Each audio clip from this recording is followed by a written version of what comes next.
How to fix blurry stories on Instagram. 1. Update the Instagram app. Go to the App Store or Play Store on your phone. Search for Instagram. Once you found, click on it. Now, look for any update available. If you find it, tap on it to update to the latest version. Sometimes this will fix any bugs issues on your Instagram app. 2. Check your internet connection. A poor internet connection can degrade the quality of your uploads. To improve, if you're using mobile data, try switching to a Wi-Fi connection. Make sure your Wi-Fi is stable and fast for optimal uploading. 3. Adjust Instagram settings. Let's tweak some settings to ensure you're uploading the highest quality content. Go to the profile page and look at the top right corner. Tap on 3 lines. In the pop-up menu, click on Settings and Privacy.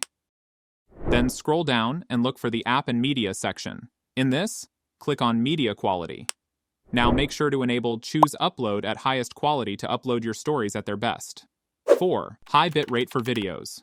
During video editing, select at least 1080p or 4K resolution. The bitrate of your video has a significant impact on its quality.